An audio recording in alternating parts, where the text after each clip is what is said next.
কিছু হলে চলবে আগুন ঘরে ঘরে। তারেক জিয়ারে আনতেছি, তারেক জিয়ারে কেন আনতেছেন? ক্ষমতা ছাড়বেন?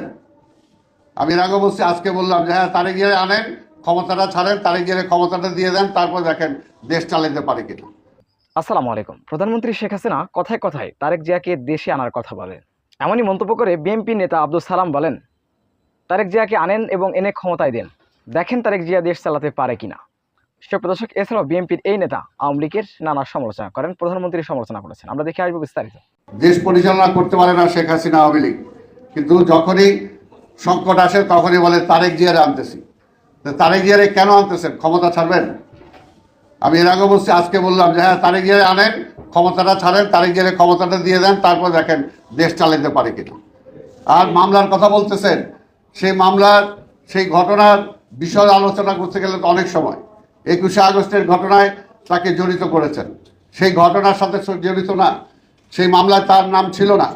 আপনারা তার নাম কয়েকবার চার্জশিট পাল্টে, তারপরে আপনারা যাকে গতবার পার্লামেন্টে এমপি মনোনয়ন দিয়েছিলেন তাকে আয়ও করে তার মাধ্যমে তার নামটা এনেছিলেন, কিন্তু আনার পরও নিজেরা সাজানো একটা মামলা তৈরি করে রায় দিয়েছেন। কিন্তু সত্যিকার অর্থে সেই ষড়যন্ত্রের সাথে আওয়ামী লীগ জড়িত। যেমনিভাবে 15ই আগস্টের ষড়যন্ত্রের সাথে আপনার বাবার মৃত্যুর সাথে আওয়ামী লীগ জড়িত, আওয়ামী লীগ নেতারা জড়িত, এটা প্রমাণিত হয়েছে খন্দকার মোস্তাকের আবির্ভাবের মধ্য দিয়ে। ঠিক তেমনি আপনি খুঁজে দেখেন, সেদিন আপনার জিপিওর সামনে থেকে, সেদিন আমাদের মুক্তাঙ্গনের সামনে থেকে কার উদ্দেশ্যে, কার নির্দেশে আপনার সেই সভাটা পার্টি অফিসের সামনে নিয়ে গেলেন? ষড়যন্ত্র তো সেখানে বিএনপি ষড়যন্ত্র করে নাই, তারেক রহমান ষড়যন্ত্র করে নাই, আমরা ষড়যন্ত্রের রাজনীতি করি না, জিয়া রহমানও ষড়যন্ত্রের রাজনীতি করে নাই। যখন দেশটা চলছিল না, আর্মি, পুলিশ, শিক্ষাঙ্গন, ব্যবসাঙ্গন, সাধারণ মানুষ কোথাও যখন কোনো ডিসিপ্লিন ছিল না, সেই সময় কিন্তু জিয়া রহমান আবির্ভাব ঘটেছিল এবং জিয়া রহমান দেশে শৃঙ্খলা ফিরিয়ে এনেছিলেন এবং এই দেশের মানুষ যারা না খেয়ে মারা গিয়েছিল তাদেরকে খাবার মুখে তুলে দিয়েছেন এবং বিদেশে চাল রপ্তানি করেছিলেন। আজকেও ঠিক এমনি অবস্থা।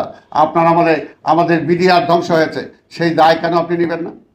সেই দায় কেন আপনি নেবেন না? তাই সেই দায়ও আপনাকে নিতে হবে। যদি আপনার আমলে ঘটনা ঘটছে, এরকম আরও অনেক আছে, শুধু তো আমি একটা ঘটনাই বললাম। তাই কাজেই আজকে বেনজিরের মতো, আজকে পুলিশের প্রধানকে আপনি বেনজিরের মতো একটা চরিত্রে আপনি উপস্থাপন করতে বাধ্য করেছেন। আজকে আজিজের মতো একজন চরিত্রে যেতে বাধ্য করেছেন, সেই দায় দায়িত্ব আপনার।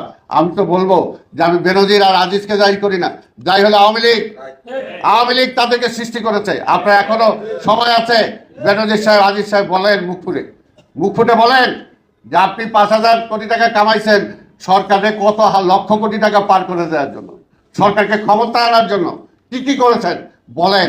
যেগুলো আজকে যেমনি আমরা জানি যে হাইকোর্টের প্রধান বিচারপতিকে ভাগায় দিয়েছেন, সে হাইকোর্টের প্রধান বিচারপতি কিন্তু এখন বলতেছে, তার বইয়ে লেখা আছে কি কি অন্যায় তার মাধ্যমে করিয়েছেন এবং আরও কি কি অন্যায় কাজ করাতে চেয়েছিলেন, সেগুলো করেন নাই বলেই তাকে আপনি আজকে দুর্নীতিগ্রস্ত করেছেন, দুর্নীতিবাজ বানিয়েছেন।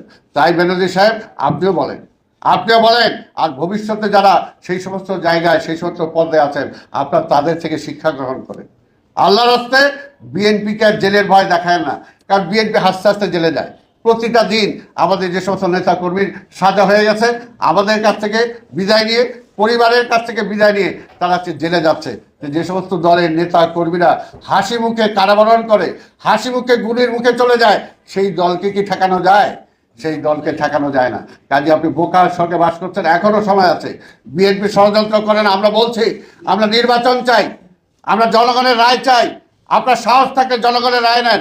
28 অক্টোবর 2 ঘন্টার মধ্যে আপনি আমার জনসভার উপরে হামলা করলেন, সেই দুপুর থেকে হামলা করলেন, হামলা করার 2 ঘন্টার মধ্যে আপনি কয়েক হাজার মামলা দিয়ে দিলেন। কিভাবে করলেন? কারণ আগেই সাজানো ছিল যে বিএনপিকে জেলে ঢুকাইতে হবে, বিএনপিকে পুলিশ দিয়ে তাড়াইতে হবে, তারপরে একটা ভোটারবিহীন নির্বাচনের নামে প্রহসন করে আমি ক্ষমতাটা তো আসি, এটাকে আবার পাকাপোক্ত করব। আজকে কোনো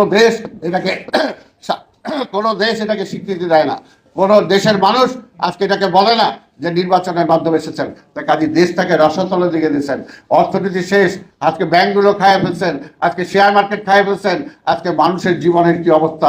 আল্লাহর হস্তে এই অবস্থা থেকে যদি বাঁচতে হয়, আজকে বেগম খালেদা জিয়াকে ছাড়েন, কালকে রিজাইন করেন। কথায় কথা বলে বেগম খালেদা জিয়ার ধারে কাছে আপনি যেতে পারবেন না। বেগম খালেদা জিয়ার দেশপ্রেম, বেগম খালেদা জিয়া গণতন্ত্রকে সমুন্নত রাখার জন্য তার যে স্যাক্রিফাইস, প্রধানমন্ত্রী তো ছেড়ে দিয়েছেন তিনি গণতন্ত্রকে রক্ষা করার জন্য, সকল দলের মতকে তিনি সম্মান দেওয়ার জন্য। আর আপনি, আপনার দলের লোক, আপনার জোটের লোকরাও তো আপনাকে মানে না, তারপর আপনি জোর করে ক্ষমতায় আছেন, আবার বেগম খালেদা জিয়ার সমালোচনা করেন, সেই সমালোচনা মানায় না। তাই বলবো আজকের এই দিনে আসুন, আজকে এই দেশটা, আমরা এখনো সময় আছে, আমরা চাই না অরাজকতা, আমরা অরাজকতা চাই না, মারামারি হানাহানি চাই না, আমরা একটা ভোট চাই, একটা নির্বাচন চাই, যে নির্বাচন আপনার অধীনে নারে সাহস থাকলে ছাড়েন না। ওই খবর চেয়ারটা ধৈর্য থেকে নির্বাচন করতে চান কেন? কারণ জানে ওই চেয়ারটা ছাড়লেই সাথে সাথে ওই যে এর আগে আওয়ামী লীগের ওবায়দুল কাদের বলছিল না যে কোথায় ছাপে, তার ভাই বলছিল কোরআন দিয়ে হালাই দেবো, দরজা খুলি ভাই চলো, এই অবস্থা। তে কাজে সেই ভয়ের জন্য আজকে ক্ষমতা ছেড়ে নির্বাচন দিতে ভয় পান, আবার বড় বড় কথা বলেন, কোনো লাভ নাই। তারেক রহমানকেও ভয় দেখায় লাভ নাই, আর বিএনপিকেও ভয় দেখায় লাভ নাই। বিএনপি ততক্ষণ পর্যন্ত মাঠে থাকবে, আন্দোলনে থাকবে, যতদিন পর্যন্ত জনগণের অধিকার প্রতিষ্ঠা করতে না পারবো, মানুষের অধিকার ফিরে আসতে না পারবো। আর আপনার ওই সাজানো নির্বাচন বিএনপি কখনো। সুপ্রদর্শক, বিএনপি নেতা আব্দুল সালামের এই বক্তব্যটি আপনারা কি হয়ে দেখছেন? অবশ্যই আপনাদের মূল্যবান মন্তব্য কেমন রাখছেন। সবসময় সত্য নির্ভর তথ্য পেতে স্বাধীন বাংলা ইউটিউব চ্যানেল সাবস্ক্রাইব করে আমাদের সাথে থাকুন।